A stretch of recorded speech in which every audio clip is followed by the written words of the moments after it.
Então vamos começar hoje com a segunda turma do Supremo Tribunal Federal, que decidiu manter as prisões de Felipe Cansado, com C cedilha, Cansado Borcaro, e Henrique Moura Borcaro, primo e pai do ex-banqueiro Daniel Borcaro. O julgamento havia sido suspenso após um pedido de vistas do ministro Gilmar Mendes e foi retomado ontem. Com o placar de 3-1, a maioria dos ministros acompanhou o relator André Mendonça e manteve as prisões. E aí, logicamente, o único voto divergente, quando você fala a segunda turma, quem pode ser um voto divergente? O Toffoli tinha se mantido como suspenso, então ele não participou. Mas foi precisamente do Gilmar Mendes. O ministro defendeu a substituição da prisão de Henrique Borcaro por prisão domiciliar e o relaxamento da prisão de Felipe Borcaro com a imposição de medidas cautelares. Felipe Borcaro foi preso em maio deste ano e é investigado como integrante do núcleo financeiro do grupo. Já Henrique Moura Borcaro foi preso no mês passado, suspeito de atuar no chamado núcleo violento e como operador financeiro. Segundo as investigações, ele teria realizado pagamentos e buscado informações sobre apurações por meio de estruturas utilizadas para intimidações e obtenção de dados sigilosos.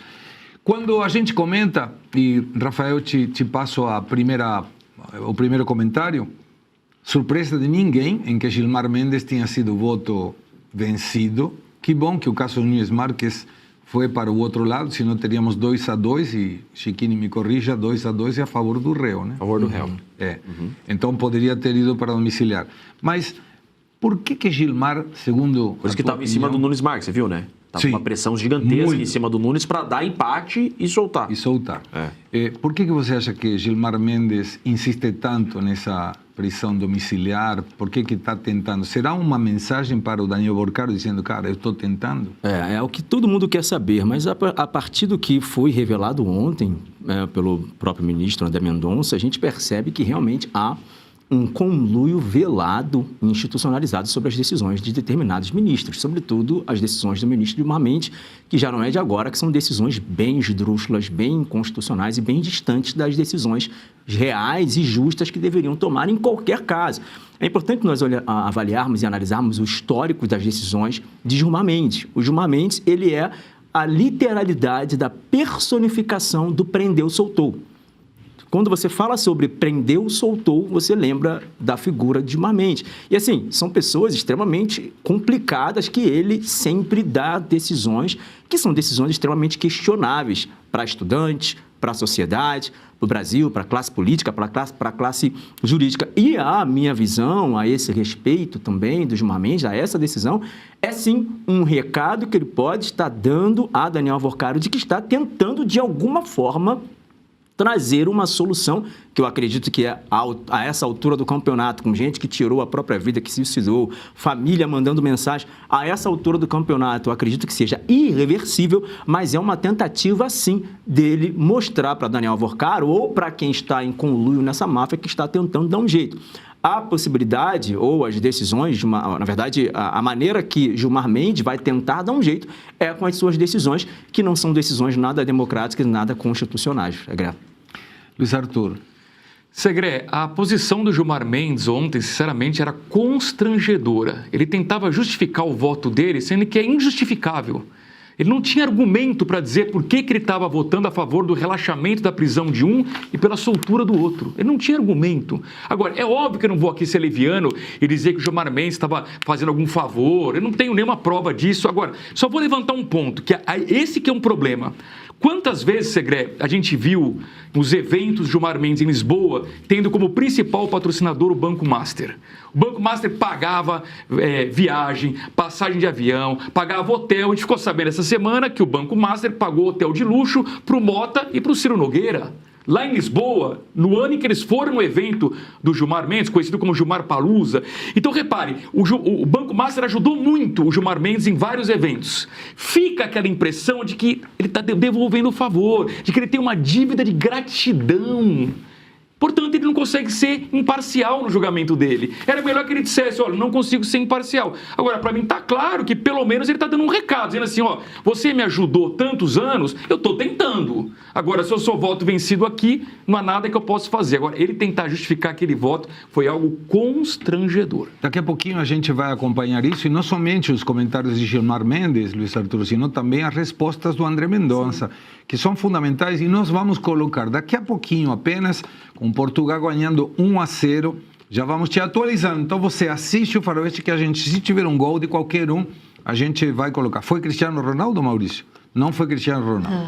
Messi tem poucos na vida, dá licença. Mas, Maria, Gilmar Mendes, e eu concordo 100% tanto com Rafael quanto com Luiz Arthur, tentou justificar o que não dava para justificar. Nós vamos expor, inclusive, contradições daqui a pouco das informações manifestadas ontem pelo Gilmar Mendes, que mostra que ou está enviando um recado, mesmo que pela via indireta, para evitar uma delação, ou ele está tentando devolver favores, como o que Luiz Arthur estava manifestando. Qual é a tua visão? Fato é, seja lá o que for, vai ser muito difícil da gente ter a verdadeira intenção do Gilmar Mendes com a sua posição, né? Fato é que ele é cheio daqueles discurso juridiquês, emocionado, e ele vem com a falsa moralidade, falando que a operação policial virou um grande espetáculo, cita a Lava Jato, que foi o que aconteceu na Lava Jato, que para combater um crime você não pode fazer outro crime, que é tudo isso. Então, assim, parece que o honorário do escritório da Viviane Bassi foi para outro ministro da STF, tá me parecendo, né? Mas aqui é só uma suposição mesmo. Enfim, faz parte do jogo.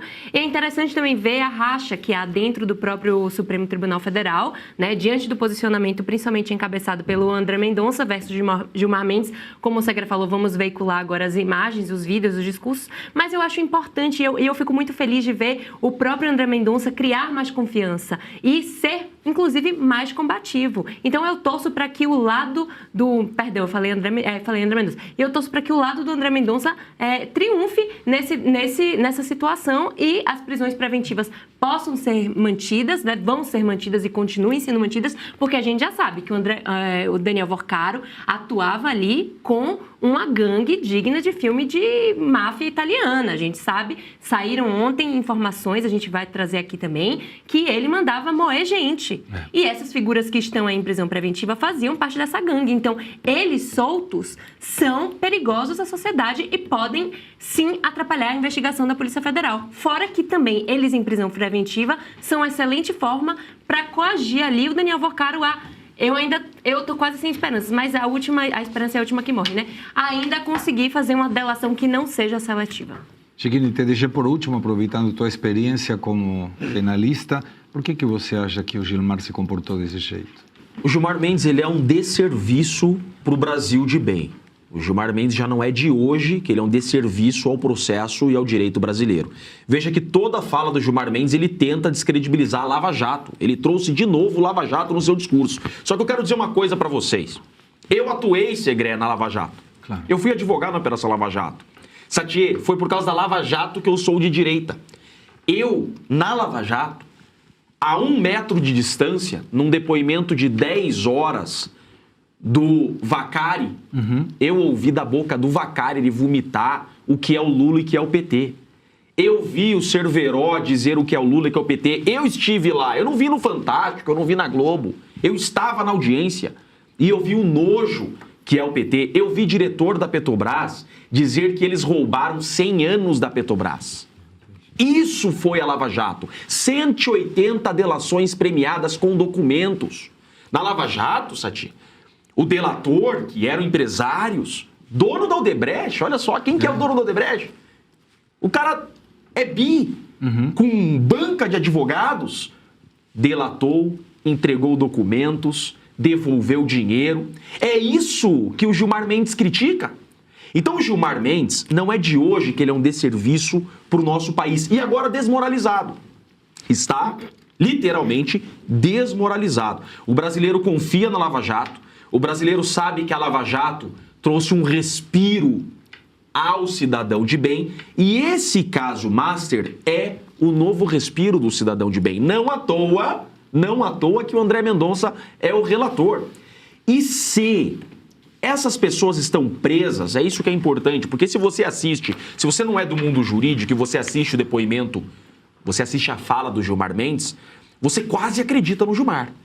A polícia não pode praticar crimes para prender. Pera lá, prisão preventiva, isso é importante as pessoas saberem. A prisão preventiva é a prisão antes da sentença. Então, antes de ser condenado, a pessoa não foi condenada ainda, está presa preventivamente. Por que existe a prisão preventiva? A prisão preventiva, ela existe para proteger a investigação ou proteger o processo. Por exemplo, quando esse investigado, esse processado em liberdade, colocar em risco testemunhas, colocar em risco provas, é exatamente o que nós temos aqui. Bilionários que ameaçaram pessoas, espancaram pessoas, tem muita influência, saiu informação, que no dia da prisão do Vorcaro, se não no dia, na semana, ele estava entrando em contato com o chefe do Ministério Público, com o PGR, com o chefe da Polícia Federal. Então são pessoas influentes, claro, que conseguem destruir provas. Então, para preservar a investigação e preservar o processo, a prisão preventiva se faz necessária.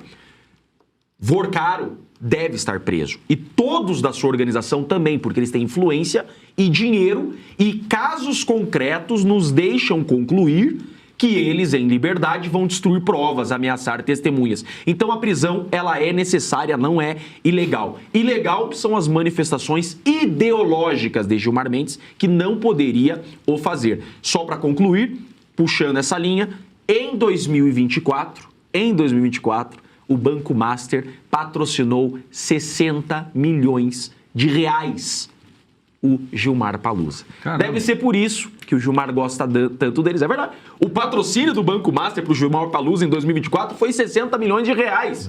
E nesse ano, R$0, Gilmar Palusa esvaziado.